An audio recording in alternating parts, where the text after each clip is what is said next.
Esta é a história do dia da Rádio Observador. Passos Coelho vai voltar? Eu não quero fazer declarações. Sabem disso. Não estou no espaço público. Isto era uma aula. Esta declaração de Pedro Passos Coelho teve menos de um minuto. Nesta quinta-feira, ao final da tarde, participou numa aula sobre o Serviço Nacional de Saúde no âmbito do Congresso de Educação Médica em Lisboa. Uma sessão que decorreu à porta fechada. À saída, insistiu que está fora do espaço público, mas deixou uma porta aberta.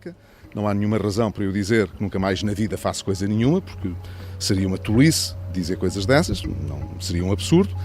Mas não estou a pensar em coisa nenhuma, estou muito fora de tudo e assim pretendo continuar, está bem? E agora, não levem a mal, já chega. Estes eventos são eventos académicos. O antigo primeiro-ministro nunca esteve completamente ausente, mas há muito tempo que não estava tão presente.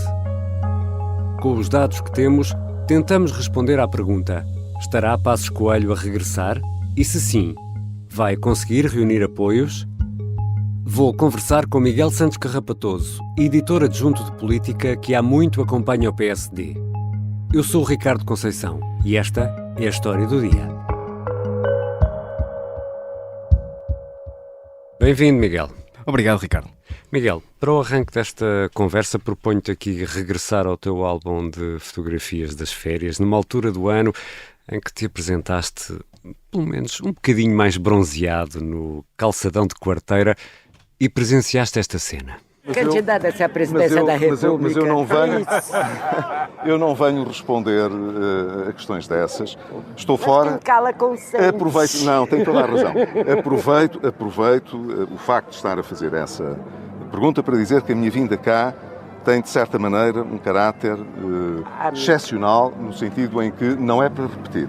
Passos Coelho reapareceu em quarteira, aqui a desviar para canto quando interpelado por uma senhora anónima. Passos Coelho, Miguel, reaparece em quarteira porquê? Porquê depois de uma, podemos dizer assim, longa ausência?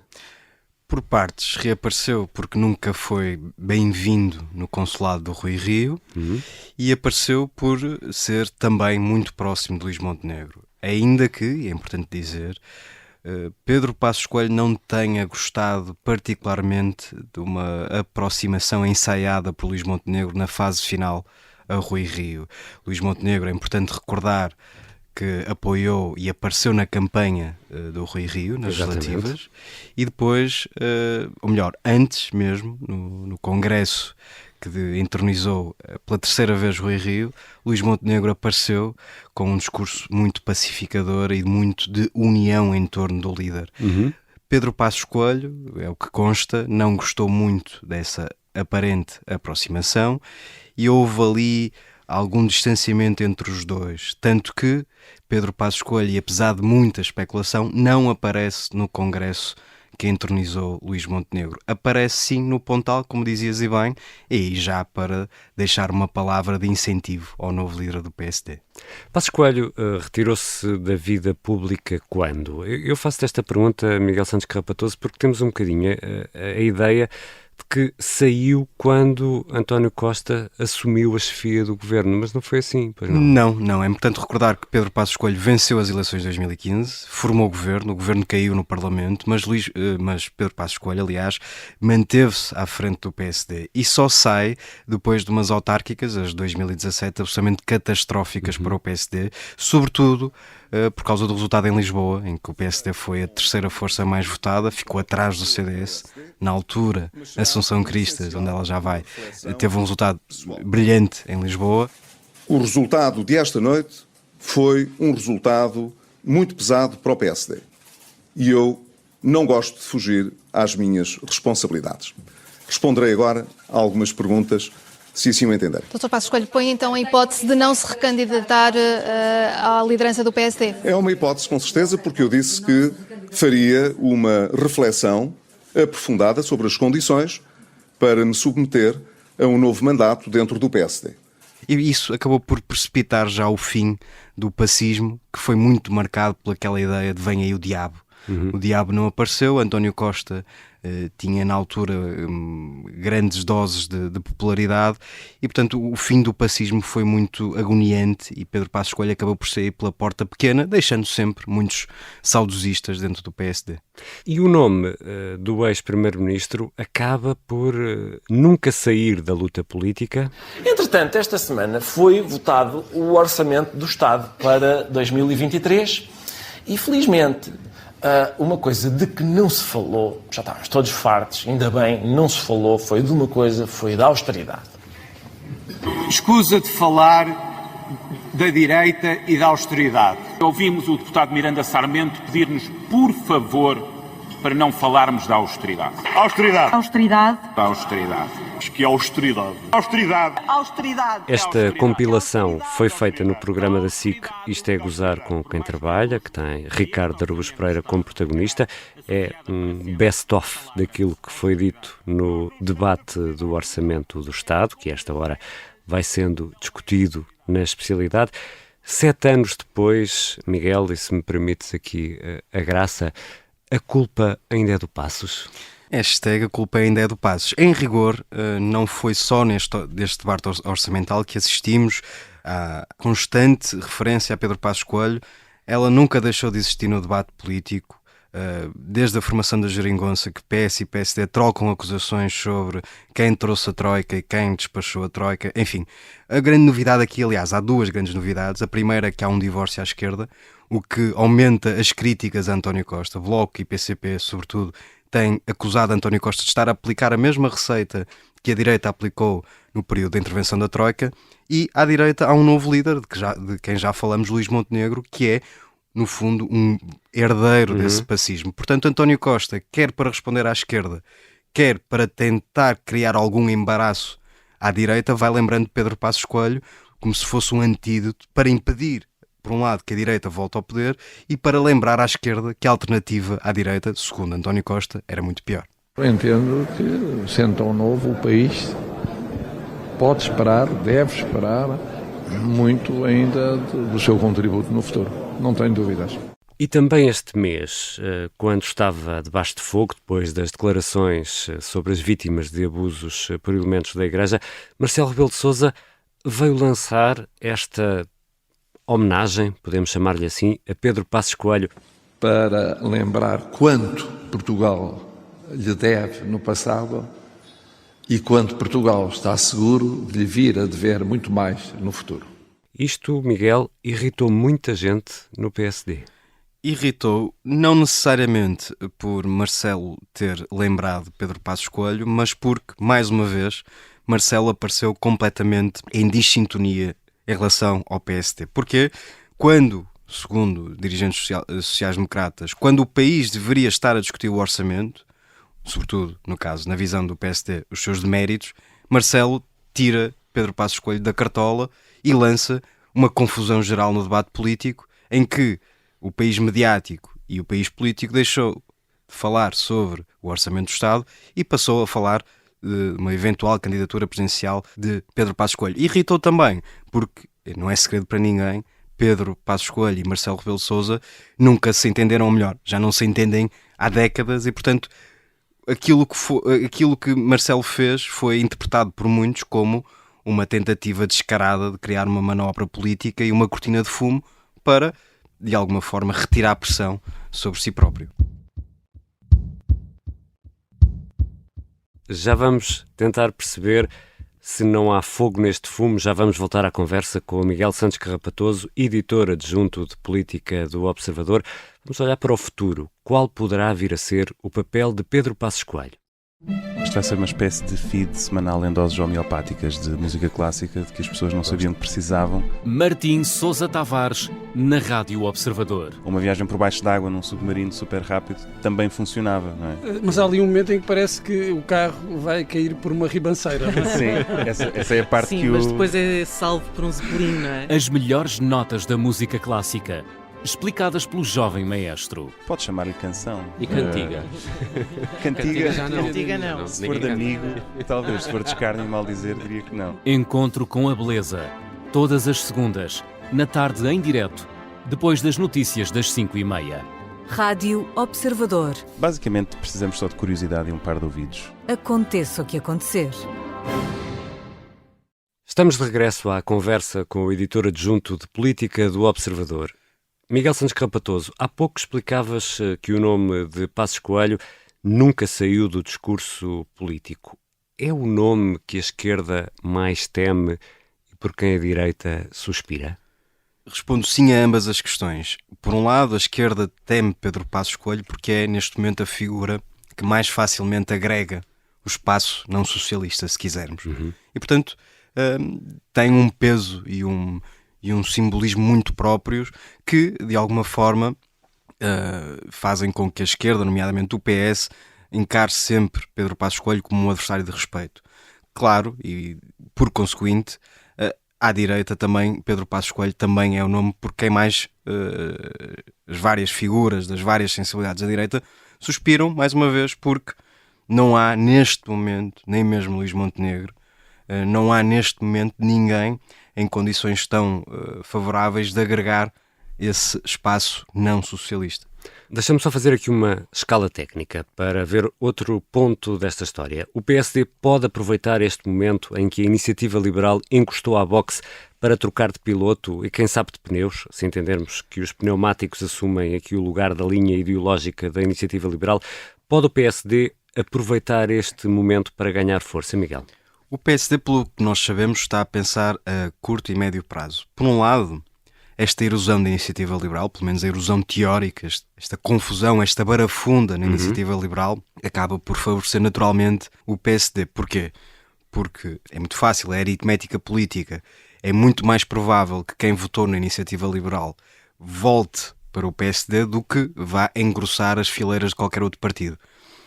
Não é de supor que quem vota na Iniciativa Liberal vá votar no Chega, por exemplo, ou vá votar no PS. Portanto, a curto e médio prazo, o PSD, e é nesse comprimento de onda que o PSD está a pensar neste momento, de facto tem a ganhar com a erosão teórica da Iniciativa Liberal. Pode colocar-se outro problema no futuro. Se o PSD falhar a maioria absoluta, e não há nenhum indicador que aponte sequer... Antes pelo contrário, não é? Antes pelo contrário, que aponte sequer como possibilidade teórica que o PSD venha a ter a maioria absoluta daqui a 4 anos. Enfim, falta muito tempo, mas jogamos com os dados que existem hoje em dia. O PSD vai precisar de formar uma maioria no Parlamento. E nesse caso, se até lá a Iniciativa Liberal ficar muito fragilizada, o PSD ficará muito mais dependente do Chega. E, portanto, se num curto, médio prazo o PSD tem a ganhar com esta erosão teórica da Iniciativa Liberal, no futuro, uma excessiva dependência do Chega pode ser um problema para Luís Montenegro. Então, deixa-me pegar nesse ponto para ir à pergunta seguinte. Se Luís Montenegro, um velho aliado de Pedro Passos Coelho, apresentar o ex-primeiro-ministro num regresso à política ativa, isso seria um trunfo gigante para a sua liderança e para o próprio PSD?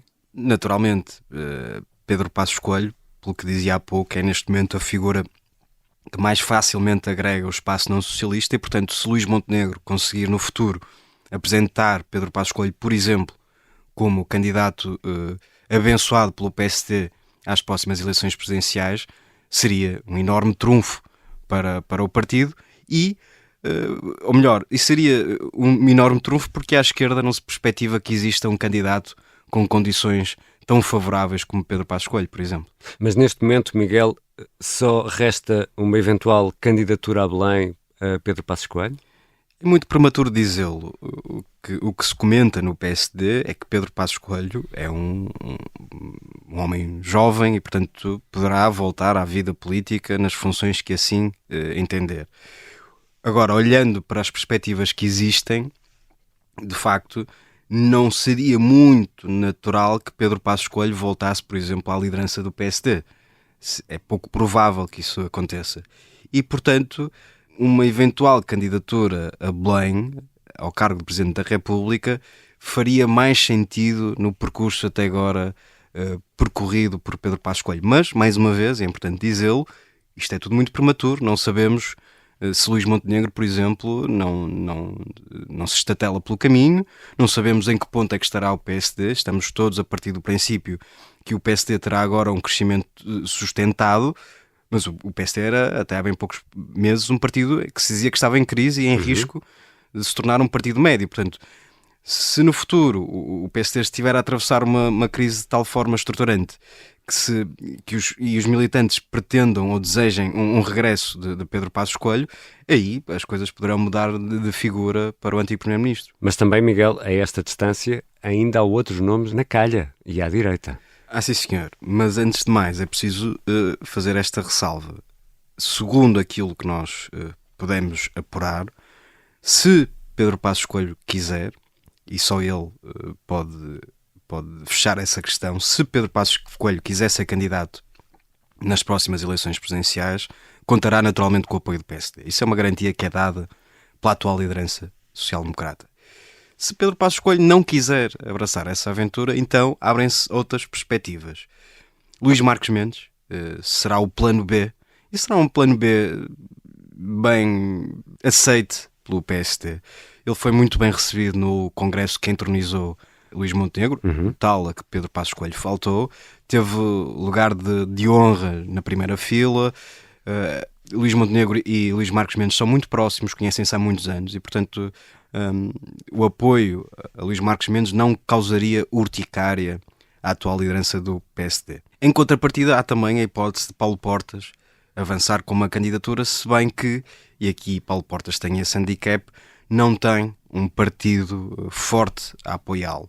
Há gente no PSD que gostaria de apoiar uma candidatura de Paulo Portas, mas se o espaço for dividido entre Luís Marques Mendes e Paulo Portas, fica mais, a margem de manobra é mais reduzida para o antigo líder do CDS. E depois há Gouveia Melo, que em muitas entrevistas e também aqui no Observador nunca desfez por completo o tabu sobre uma eventual candidatura presidencial. Estou concentrado na minha missão e gostaria que me deixassem concentrar-me na minha missão e não me fizessem a mesma pergunta 300 vezes, que é o que me fazem. Então vou só fazer mais uma. Também não fecha a porta a nada. Essa pergunta de não fechar a porta a nada é uma pergunta maliciosa. Porque qualquer coisa que eu diga é interpretada num sentido ou no outro. Portanto, eu não vou dizer nada. Com todas estas contas feitas, Miguel, Pedro Passos Coelho pode ou não voltar à política ativa? Sem me tornar repetitivo. Nem vidente. Pedro Passos Coelho pode fazer aquilo que quiser e bem entender.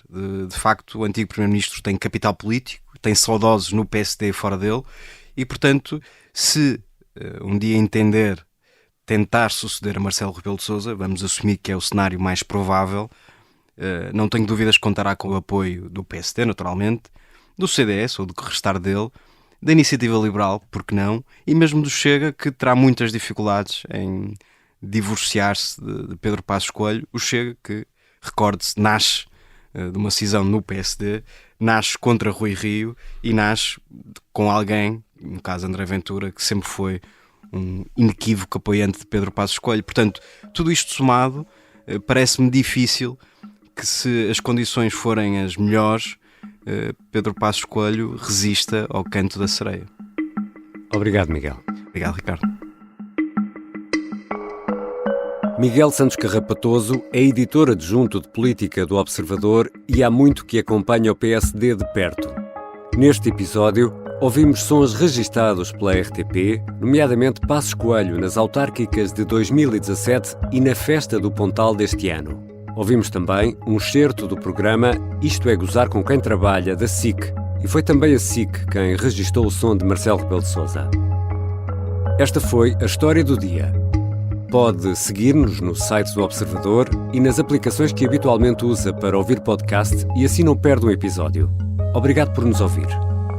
A sonoplastia é da Beatriz Martel Garcia, a música do genérico do João Ribeiro. Eu sou o Ricardo Conceição. Até segunda.